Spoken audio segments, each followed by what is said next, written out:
اللہ اکبر۔ آئیے حضور علیہ السلام کے ایک اور معجزہ کو سنتے ہیں اور اپنے ایمان کو تازہ کرتے ہیں۔ حضرت جابر رضی اللہ تعالی عنہ روایت کرتے ہیں، کہتے ہیں حدیبیہ کے مقام پہ آقا کریم وضو کرنے لگے تو لوگ اکٹھے ہو گئے۔ فرمایا کیا ماجرا ہے؟ عرض کی کہ حضور پانی نہیں ہے، تو اس لیے لوگ جو ہیں وہ پیاس سے تڑپ رہے ہیں۔ تو آقا کریم علیہ السلام نے جو ہے وہ کوزے کے اندر اپنا دستے برکت ڈال دی۔ اب سنو حدیث کے لفظ، یہ بھی بخاری شریف کی روایت ہے۔ فوضع النبی صلی اللہ علیہ وسلم یدہ فی الرکوہ، حضور علیہ السلام نے اس کوزے میں، اس برتن میں اپنا دست شفا ڈال دیا۔ فجعل الماء یفور بین اصابعہ کامثال العیون، حضور کی انگلیوں سے پانی یوں پھوٹتا تھا جس طرح چشمے نکلتے تھے، یوں پانی پھوٹ رہا ہے۔ قالا فشربنا وتوضانا، کہا کہ ہم نے پانی پیا بھی اور وضو بھی کیا۔ قیل لجابر کم کنتم، راوی نے حضرت جابر سے بھی پوچھا کتنے کو لوگ تھے تم؟ قالا لو کنا مئۃ الف لکفانا، کہا لاکھ بھی ہوتے تو کافی تھا، لاکھ بھی ہوتے تو کافی تھا۔ کنا خمسہ عشرۃ مئہ، لیکن ہم تھے جو ہیں وہ 1500، لیکن اگر وہ لاکھ بھی ہوتے تو وہ پانی کم نہ پڑتا۔ یہاں اعلی حضرت کا اسلوب پھر دیکھیے، آپ فرماتے انگلیاں ہیں فیض پر، ٹوٹے ہیں پیاسے جھوم کر، انگلیاں ہیں فیض پر، ٹوٹے ہیں پیاسے جھوم کر، ندیاں پنجاب رحمت کی ہیں جاری واہ واہ، ندیاں پنجاب رحمت کی ہیں جاری واہ واہ۔ حضرت انس روایت کرتے ہیں، قال نعى النبی صلی اللہ علیہ وسلم زیدا وجعفرا وابن رواحہ للناس قبل ان یاتیہم خبرہم، جن کے موتا پر حضرت نبی رحمت صلی اللہ علیہ وسلم نے صحابہ کو روانہ کیا۔ یہ 8 ہجری کو جنگ ہوئی ہے، مسلمانوں کی تعداد صرف 3000 اور ہرکل کے سپاہیوں کی تعداد 1 لاکھ، 3000 1 لاکھ کے مقابلے میں آئے۔ شام میں یہ جنگ گمسان کی لڑی جا رہی ہے، جنگ وہاں ہو رہی ہے اور حضور ہیں مدینے میں، اور آقا کریم یہاں بیٹھ کے جنگ کے واقعات سنا رہے ہیں، جنگ کے واقعات سنا رہے ہیں۔ تو حضور نے ارشاد فرمایا کہ اخذ رایۃ زید فاصیب، فرمایا جھنڈا اب حضرت زید نے پکڑ لیا، جھنڈا لشکر اسلام کا حضرت زید نے پکڑا ہے۔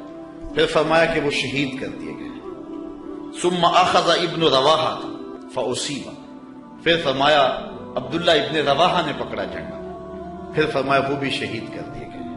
وَعَيْنَاهُ تَذْرِفَانِ، حضور یہ بیان کرتے جا رہے تھے اور آنکھوں سے آنسو ٹپک رہے تھے۔ پھر اس کے بعد حضور نے فرمایا حَتَّى أَخَذَ الرَّايَةَ سَيْفٌ مِّن سَيُوفِ اللَّهِ، یعنی خالد ابن الولید، فرمایا اب اللہ کی تلواروں میں سے ایک تلوار خالد بن ولید نے پکڑ لیا ہے۔ حَتَّى فَتَحَ اللَّهُ عَلَيْهِمْ، یہاں تک کہ اللہ تعالیٰ نے ان کو فتح عطا فرمایا۔ بیٹھے مدینے میں ہیں، نظر کہاں ہے؟ جہاں موتا کی جنگ ہو رہی ہے، شام کے علاقے میں واقعہ ہے۔ حضرت خالد بن ولید کے ہاتھ پر اللہ تعالیٰ نے اسلام کو فتح دی اور 3000 مجاہدوں نے 1 لاکھ کے دانت کٹے کر کے رکھ دیے۔ اور حضرت خالد بن ولید کو سیف اللہ اسی موقع پہ کہا گیا۔ آپ نے کافروں پر اس جنگ میں 8 تلواریں توڑی تھی۔ تلوار توڑنا عرب میں بہادری کی علامت تھی، جو تلوار توڑتا اتنے لوگوں کو مارتا کہ اس کی تلوار ٹوٹ جاتی۔ اس جنگ میں 8 تلواریں توڑی حضرت خالد بن ولید۔ ساری زندگی حضرت خالد بن ولید کی آرزو رہی کہ میں بھی شہید ہو جاؤں راہ خدا میں، لیکن یہ ان کی آرزو پوری نہ ہو سکی، اس لیے کہ وہ اللہ کی تلوار تھے، اور اللہ کی تلوار کو کون توڑتا؟ اس لیے حضرت خالد بن ولید رضی اللہ تعالیٰ عنہ ساری زندگی جو ہے وہ کسی جنگ کے اندر بھی نامراد نہیں ہوئے اور ناکام نہیں ہوئے۔ ایک موقع پر جبلہ بن احم کے مقابلے میں حضرت خالد بن ولید تھے، اس معاملے میں مسلمانوں کی پسپائی ہوئی۔ حضرت خالد بن ولید کو حضرت رافع بن عمر طائی نے کہا کہ اب ہماری قضا آ گئی۔ ان کا ایک افسر انہوں نے مارا اور انہوں نے یک بارگی حملہ کر دیا، مسلمانوں کی تعداد تھوڑی تھی۔ حضرت رافع بن عمر طائی نے کہا کہ اب ہماری موت آ گئی، اب ہماری قضا آ گئی۔ حضرت خالد بن ولید نے کہا کہ واقعی مجھے بھی یوں ہی لگتا ہے چونکہ میں کسی جنگ میں ناکام نہیں ہوا اور پسپا نہیں ہوا، لیکن آج ہم پسپا ہو رہے ہیں، اس کی ایک وجہ ہے کہ حضور علیہ السلام کے مبارک بال میرے پاس تھے اور میں ٹوپی میں سیے ہوئے تھے اور ہر جنگ میں میرے ساتھ ہوتے تھے۔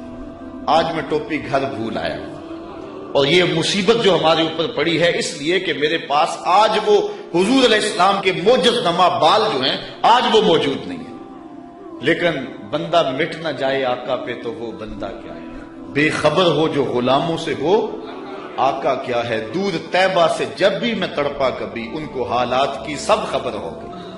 حضور حضرت ابو عبیدہ کو خواب میں ملے اور فرمایا خالد پہ مشکل بنی اور تم یہاں سو رہے ہو۔ وہ فوراً اٹھے اور اعلان کروا دیا، کہا جلدی تیار ہو جاؤ، حضرت خالد کی مدد کو پہنچنا ہے۔ راتوں رات لشکر تیار ہوا اور حضرت خالد بن ولید رضی اللہ تعالی عنہ کی مدد کے لیے لشکر چل پڑا۔ انہوں نے دیکھا کہ ایک نقاب پوش سوار ہے جو لشکر سے ہٹ کر کے چل رہا ہے۔ امیر لشکر نے کہا کہ ذرا اس شخص کو دیکھو یہ کون ہے، کوئی جاسوس نہ ہو۔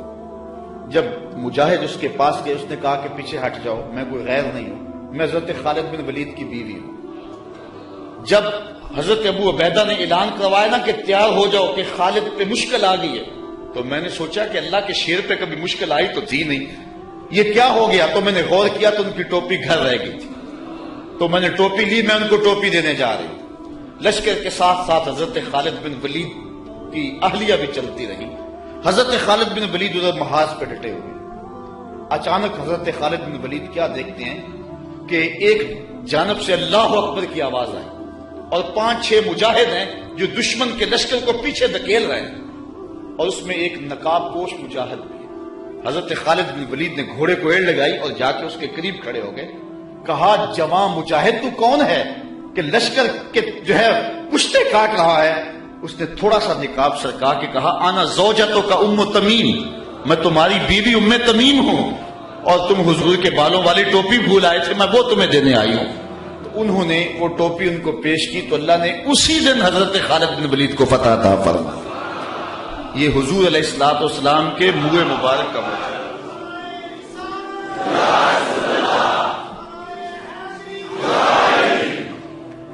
حضرت سلمان فارسی رضی اللہ تعالی عنہ نے 350 سال زندگی پائی، ایک روایت کے مطابق 250 سال اور دوسری روایت کے مطابق 350 سال زندگی پائی۔ کہتے ہیں کہ میں ایک پادری کی خدمت کرتا رہا، جب اس کا آخری وقت آیا اس نے مجھے کہا کہ تو نے میری بڑی نوکری کی ہے اور بڑی خدمت کی ہے، تو اب میں جا رہا ہوں، لیکن اب تو چلا جا غموریہ، اور وہاں کا ایک راہب ہے جو کتاب اللہ کو صحیح جاننے والا ہے، اس کی خدمت کا تجھے کچھ مل جائے گا۔ کہتے میں نے اس کی وفات کے بعد تدفین کی اور پھر غموریہ کے اس راہب کے پاس پہنچا۔